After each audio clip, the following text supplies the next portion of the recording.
ভাই ঈদের বাজারে সবাই সব দিকে যায়, এখন আপনারা বলেন কি করবো?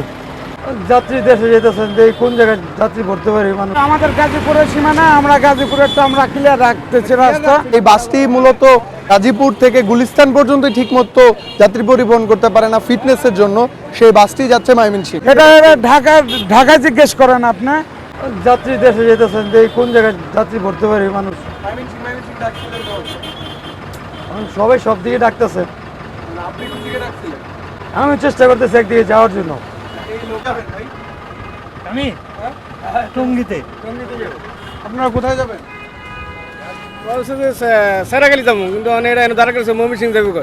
না বাবা, আমরা এইভাবে চালাই না তো, আমরা সেইভাবে নিয়ম অনুযায়ী গাড়ি চালাই। ও ফিটনেস আসবে রাস্তায় চলতেছে। ঈদের বাজারে সবাই সব দিকে যায়, এখন আপনারা বলেন কি করবো? এখানে আরো দূরপাল্লার আর বহুত গাড়ি আছে, আপনারা দেখেন কোন গাড়ি কোন ফিটনেস আছে। আপনারা যদি সেটা শরিক করতে পারেন তাহলে ওইটা শরিক করবো। 40 টাকাই দিব, কিন্তু এরা যাইতেছে না। আমি যাচ্ছি নয়নপুরে আর কি। নয়নপুর ভাড়া এখনো নির্ধারণ হয় না আর কি। হ্যাঁ, এটা ওই যে ওই ডিএমপি ইয়ে আছে, ওনাদের জিজ্ঞেস করেন, ডিএমপির পুলিশ আছে। না, আমাদের গাজীপুরের সীমানা, আমরা গাজীপুরের তো আমরা ক্লিয়ার রাখতেছি রাস্তা। হ্যাঁ, যেগুলো ঢাকা লোকাল বাস, সেগুলো যে আসলে ময়মনসিংহ এটা ঢাকা জিজ্ঞেস করেন আপনি।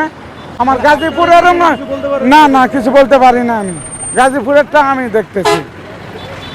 আমার ঠিক পেছনের যে বাসটি রয়েছে এলিভেটেড এক্সপ্রেস, যেটির এখানে স্টিকারে লেখা আছে গুলিস্তান থেকে গাজীপুর, কিন্তু সেই বাসটি এই ঈদে ময়মনসিংহ পর্যন্ত যাত্রী তুলছে। অর্থাৎ যে বাসটি মূলত গাজীপুর থেকে গুলিস্তান পর্যন্ত ঠিকমতো যাত্রী পরিবহন করতে পারে না ফিটনেসের জন্য, সেই বাসটি যাচ্ছে ময়মনসিংহ। অর্থ পাশেই কিন্তু পুলিশ রয়েছে, পুলিশ কিন্তু কোনো কিছুই বলছে না।